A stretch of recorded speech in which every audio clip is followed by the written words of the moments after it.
नमस्कार, स्वागत है आपका ईटी नाउ स्वदेश पर। मैं हूं आपके साथ पूजा त्रिपाठी और आप देख रहे हैं गुड मॉर्निंग स्वदेश।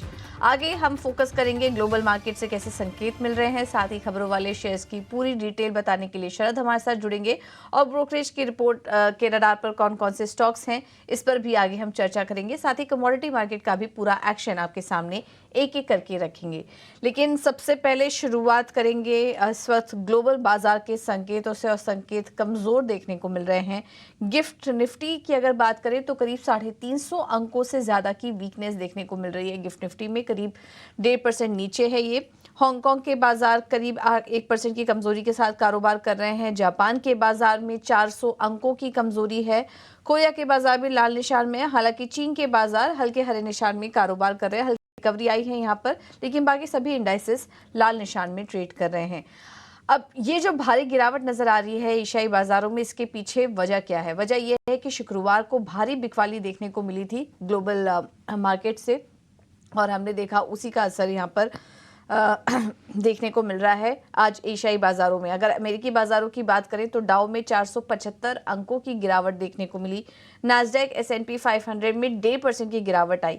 जनवरी के बाद S&P 500 के लिए ये सबसे खराब दिन रहा। और पिछले हफ्ते अगर बात करें तो डाउ जोन्स में करीब 2.4% की गिरावट। नतीजों के बाद जेपी मॉर्गन में भी करीब 6% की गिरावट देखने को मिली। और अमेरिकी बाजारों पर फिलहाल महंगाई की जो चिंता है वो हावी होते हुए नजर आ रही है। ये तो संकेत मिल ही रहे हैं, लेकिन इस बीच ओवर द वीकेंड हमने देखा कि मिडिल ईस्ट में तनाव बढ़ा। ईरान इजराइल टेंशन से निवेशकों की चिंताएं और बढ़ चुकी हैं। और इसके अलावा अप्रैल में भी हमने देखा कि कंज्यूमर सेंटिमेंट इंडेक्स 77.9 पर था, अनुमान 79.9 पर था। तो ये कहीं ना कहीं इंडिकेट कर रहा है कि आगे निवेशकों के बीच अभी भी चिंता जारी रह सकती है।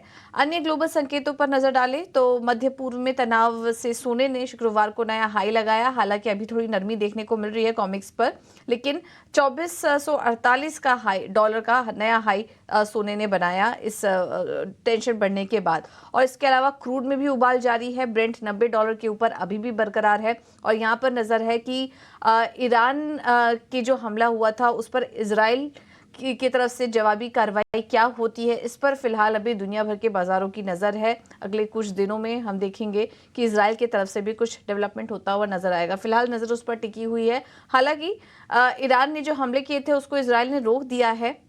ज़्यादा कुछ डैमेज नहीं हो पाया जिस तरीके से अटैक हुआ था ईरान की तरफ से।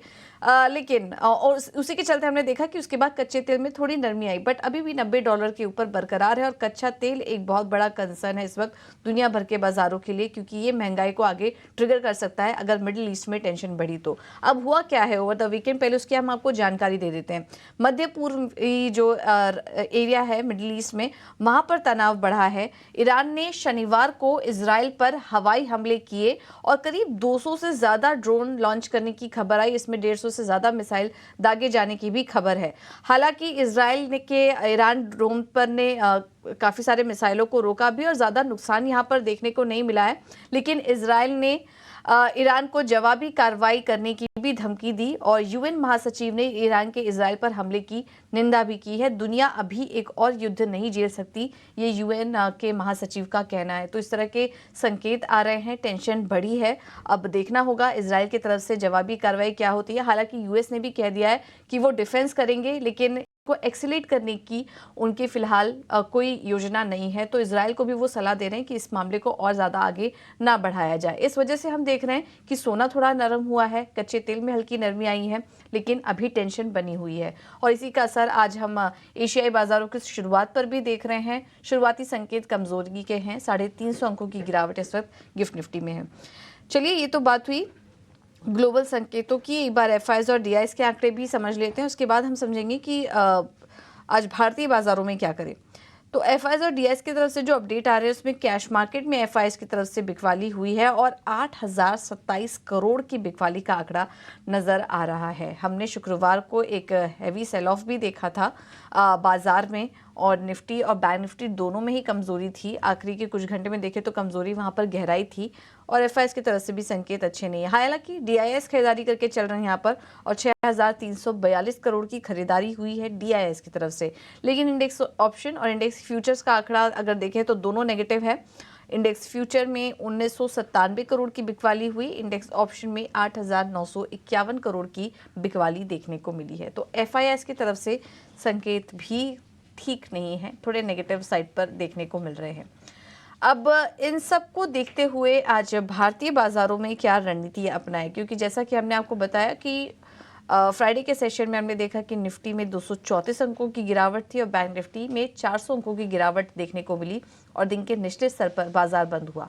अब आज किस तरह की चाल रह सकती है बाजार पर, रणनीति देने के लिए हमारे साथ यस सिक्योरिटीज के लक्ष्मीकांत शुक्ला जुड़ चुके हैं। लक्ष्मीकांत जी, बहुत बहुत धन्यवाद आपका समय देने के लिए। तो ग्लोबल डेवलपमेंट काफ़ी सारे हो रहे हैं, इसको देखते हुए फिलहाल टेंशन हावी है। इसको देखते हुए क्या आज निफ्टी और बैंक निफ्टी की ओपनिंग किस तरीके से हो सकती है और क्या लेवल्स आप वॉच करेंगे, इस पर रणनीति बताइए। पूजा जी, सबसे पहले आपको धन्यवाद देना चाहूंगा कि आपने मुझे शो में इनवाइट किया। फ्राइडे को हमने देखा कि निफ्टी ने एक राइजिंग वेज का ब्रेकडाउन दिया है और वहां पर एक लॉन्ग बेरिश कैंडल भी बना है, जो कि दर्शाता है कि हायर लेवल पे सेलिंग प्रेशर देखने को मिला है मार्केट को।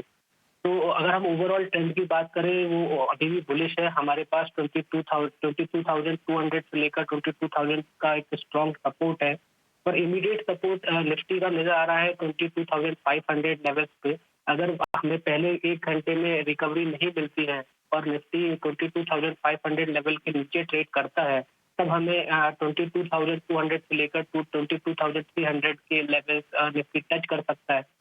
हालांकि अगर हमें रिकवरी दिखाई देती है और निफ्टी डिफेंड करता है 22,500 लेवल्स को, तब हमें एक पुल बैक नजर आएगा, जो कि निफ्टी को पुश करेगा 22,670 से लेकर 22,700 तक। लेकिन जब तक निफ्टी 22,700 के ऊपर क्लोज नहीं देता है, तब तक उसमें टेंटेटिवनेस बना रहेगा और हमें सेलिंग प्रेशर ही दिखाई देगा। तो फ्रेश बाइंग के लिए 22,700 का लेवल का वेट करना चाहिए। हालांकि डिप पर 22,300 से लेकर 22,200 जोन एक स्ट्रॉन्ग सपोर्ट है। वहां से हमें एक पुल बैक निफ्टी शो कर सकता है आने वाले समय में। अगर हम बैंक निफ्टी के चार्ट को देखें तो वो काफी स्ट्रॉन्ग नजर आ रहा है। इवन रेशियो चार्ट पे भी एक बुलिश ब्रेकआउट देखने को मिला है। तो ये हमें बताता है कि आने वाले समय में बैंक निफ्टी का आउट परफॉर्म कर सकता है। बैंक निफ्टी का जो स्ट्रॉन्ग सपोर्ट है वो 48,000 लेवल्स पर है। अगर बैंक निफ्टी को डिफेंड करता है, तब हमें एक बार फिर से बैंक निफ्टी 50,000 के लेवल्स की तरफ बढ़ता हुआ नजर आएगा।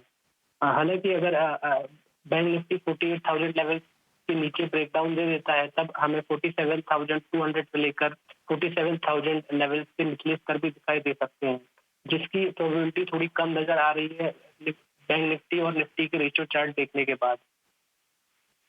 और अगर हम आने वाले समय में मैक्रो वेरिएबल का एनालिसिस करें, तो geopolitical tension, US inflation worry और इलेक्शन अनसर्टेनिटी, जिसके कारण से आने वाले समय में मार्केट में अनसर्टेनिटी बनी रहेगी। तो मेरी सलाह ये रहेगी कि हमें स्ट्रिक्ट स्टॉप लॉस के साथ ही ट्रेड करना चाहिए। और जो आने वाले समय में जो भी डिप हमें नजर आता है निफ्टी और बैंक निफ्टी में, वहां पर हमें ट्रेंचेस में दोनों इंडेक्स में बाइंग करते रहना चाहिए, क्योंकि ओवरऑल ट्रेंड अभी भी स्ट्रॉन्ग नजर आ रहा है। ट्रेंड अभी भी स्ट्रांग है, लेकिन इस बीच इवेंट्स इतने सारे हैं तो उसका भी असर दिखाई देगा बाजारों पर, ये कहना है लक्ष्मीकांत जी का। इसके अलावा आप अपने ट्रेडिंग आइडियाज भी बताइए, आज कहाँ किन स्टॉक्स पर नजर रखें। जी, मार्केट की वॉलेटिलिटी को देखते हुए मैंने लॉन्ग और शॉर्ट दोनों ही कॉल लिए। सबसे पहला कॉल है मेरा हीरो मोटो को अप्रैल फ्यूचर में इसको शॉर्ट करना है 4,460 के लेवल पर। तो इसमें जो हमारा टारगेट रहेगा वो रहेगा 4,280 का और स्टॉप लॉस रहेगा 4,560 का। पिछले 2-3 दिन से अगर देखेंगे तो ऑटो इंडेक्स नेगेटिव क्लोज दे रहा है और फ्राइडे को अगर हम देखेंगे तो यहाँ पर एक नेगेटिव इंटरनल प्रेस भी ऑटो कंपोनेंट में बना है, क्योंकि इसके 60% कंपोनेंट रेड क्लोजिंग हुई है। और हीरो मोटो को ने कंसोलिडेशन ब्रेकआउट दिया है। यहाँ पर एक बेरिश क्रॉस ओवर भी नजर आ रहा है, जिसके कारण मुझे लगता है कि इसमें सेलिंग प्रेशर रहेगा और ये हमारे टारगेट 4,280 तक निकल सकता है। दूसरा जो स्टॉक है वो है क्यूमिंस इंडिया का। अगर हम इसका चार्ट देखें तो उसमें अभी भी बाइंग स्ट्रेंथ नजर आ रहा है और इसके बावजूद अगर हम वीकली चार्ट पर गौर करें तो यहाँ पर एक ड्रैगन फ्लाई डोजी बनाया है, जो कि बताता है कि सपोर्ट लेवल्स पे काफी अच्छी बाइंग आई है और डेली चार्ट्स पर सीमेंट इंडिया ने कंडीशन ब्रेकआउट दिया है, तो सीमेंट इंडिया को बाय करना चाहिए हमें डिप पर, जो कि लेवल्स आ रहे हैं 3020 से लेकर 3030 तक के, और इसमें जो हमारा टारगेट रहेगा वो रहेगा 3260 का, और हमें स्टॉप लॉस रखना है 2925 का। बिल्कुल, बहुत बहुत शुक्रिया आपका लक्ष्मीकांत जी समय देने के लिए और दोनों स्टॉक्स पर अपनी रणनीति सुझाने के लिए। तो यह है बाजार पर व्यू। हालांकि ओवरऑल ट्रेंड पॉजिटिव नज़र आ रहा है, लेकिन अभी फिलहाल जो इवेंट्स आ रहे हैं, ग्लोबल डेवलपमेंट हो रहे हैं, टेंशन बढ़ रही है वहाँ पर, और इस बीच बीजेपी मैनिफेस्टो भी अनाउंस हुआ है। बीजेपी ने अपना मैनिफेस्टो अनाउंस किया है, नतीजे आ रहे हैं, और इसी के साथ ही साथ अब जल्द ही हम इलेक्शन चुनाव भी जल्द ही शुरू होने वाले हैं, तो उस पर भी हमारी नज़र रहेगी। तो इस बीच बाजार में उतार चढ़ाव बना रह सकता है, लेकिन चलिए अब आगे बढ़ते हैं। ये तो बाजार पर बात हुई, अब खबरों वाले शेयर्स कौन कौन से हैं, बाजार बंद होने के बाद किन कंपनियों ने तिमाही नतीजे घोषित किए, साथ ही खबरों वाले शेयर्स पर अपडेट देने के लिए हमारे साथ शरद दुबे जुड़ चुके हैं। शरद, बताइए आज किन शेयरों पर नजर रखें? जी बिल्कुल पूजा, अर्निंग्स में सबसे पहले बात करें तो टीसीएस के नतीजे आए हैं, शानदार नतीजे देखने मिले हैं। रेवेन्यू इनलाइन थी, लेकिन जो मार्जिन है और आपका जो पैट है वो अनुमान से बेहतर देखने मिला है। रेवेन्यू में ऑलमोस्ट 3.5% का उछाल ईयर ऑन ईयर बेसिस पे देखने मिला। डॉलर रेवेन्यू भी जो है ऑलमोस्ट एक्सपेक्टेशंस के हिसाब से आई है। ऑपरेटिंग मार्जिन के बारे में बात करें तो 150 बेसिस पॉइंट्स का एक्सपेंशन देखने मिला, और नेट इनकम में भी जो है almost year on year basis पे 9% का उछाल आया है। तो ओवरऑल टीसीएस के जो नतीजे हैं स्ट्रॉन्ग कहेंगे आज।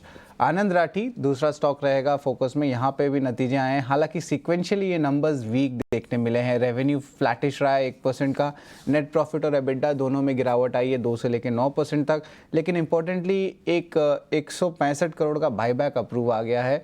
इसका जो बाईबैक प्राइस है लगभग 10% डिस्काउंट पे है। तो ये तो दो अहम अर्निंग्स थे, लेकिन कुछ अपडेट्स भी आ रहे हैं Q4 के। सेंको गोल्ड की बात करें तो शानदार अपडेट आए हैं Q4 की, 39% ईयर ऑन ईयर बेसिस पे ग्रोथ आया है इनका रेवेन्यू का, और 4 शोरूम्स भी उन्होंने लॉन्च किया। वही अगर पतंजलि फूड्स के बारे में बात करें तो कमज़ोर अपडेट आया है यहाँ पे। एडिबल ऑयल सेगमेंट में यहाँ पे सिंगल डिजिट ग्रोथ देखने मिली है, यानी कि आप कह सकते हैं कि आप 2 से लेकर 7% तक की जो है ये ग्रोथ देखने मिल सकती है। तो ये 4 अहम अपडेट हैं जो आपको हमने देखने मिली है Q4 अपडेट से। ये अर्निंग्स को लेके भी है और ऑफ कोर्स इंपॉर्टेंटली आपके बिजनेस अपडेट्स को लेके भी है। ठीक है, तो ये सारे चौथी तिमाही के अपडेट और नतीजों पर हमारी बात करते हैं खबरों वाले शेयर्स की। शरद बने हुए हमारे साथ पूरा अपडेट लेकर। शरद, बताइए।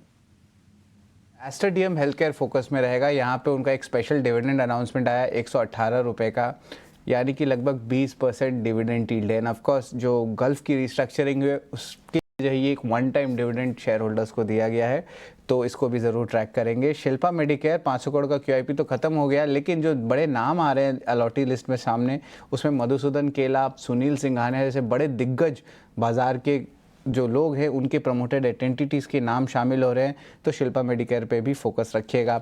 मेटल स्टॉक्स पे आज तेज़ी देखने मिल सकती है, हिंडाल्को, नाल्को, हिंदुस्तान कॉपर, क्योंकि LME जो लंदन मेटल स्टॉक एक्सचेंज है वो रशियन मेटल्स को जो है बैन कर दिया गया ट्रेड करने से, जो सैंक्शंस लगी है बहुत सारी कंट्रीज़ में, तो उसके कारण ऑलरेडी हम लोग देख रहे हैं कि एशियन मेटल माइनिंग प्राइजेस जो है ऑलरेडी दिन ट्रेड के जो स्टार्ट के ट्रेड में ऑलरेडी भाग चुके हैं। तो ऑफकोर्स यहाँ पे एक पॉजिटिव इम्पैक्ट इंडियन स्टॉक्स को भी देखने मिल सकता है। नज़ारा टेक, डेल्टा कॉप भी फोकस में रहेगा। वीकेंड में PM मोदी ने जो है एक इम्पॉर्टेंट स्टेटमेंट कही, उन्होंने कहा कि ओवर रेगुलेशन गेमिंग इंडस्ट्री के लिए वो फेवर में नहीं है और एक अच्छी इन्वायरमेंट वो बनाने की कोशिश करेंगे जहां पे गेमिंग इंडस्ट्री को सपोर्ट मिले। तो इन दोनों स्टॉक्स में जो है आज मूवमेंट देखने मिल सकता है।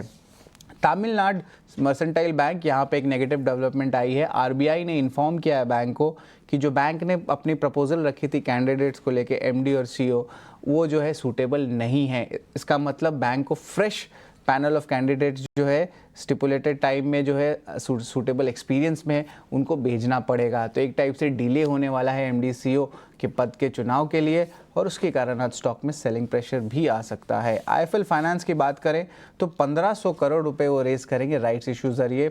17 अप्रैल को बोर्ड मीटिंग होगा जहां पे राइट्स एंटाइटलमेंट रेशियो और बहुत सारे अन्य आदि जो डिटेल्स लगते हैं राइट्स इशू की वो अनाउंस होंगे।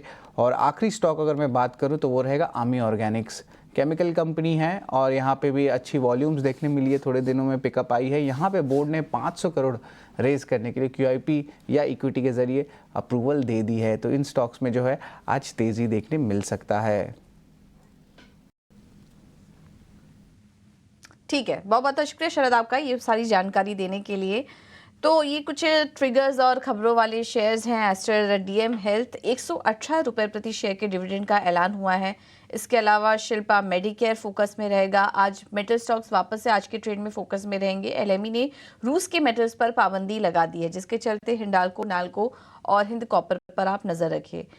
नज़ारा टेक, डेल्टा कॉप भी आज के सेशन में फोकस में रहेंगे। यहाँ पर गेमिंग इंडस्ट्री पर पीएम मोदी का बयान आया है। गेमिंग इंडस्ट्री पर उन्होंने ओवर रेगुलेशन के पक्ष में नहीं है, जिसके चलते आज ये स्टॉक्स भी फोकस में रहेंगे। इसके अलावा Tamil Nadu mercantile bank, Varun beverages जैसे स्टॉक्स पर भी आप नजर रखिए।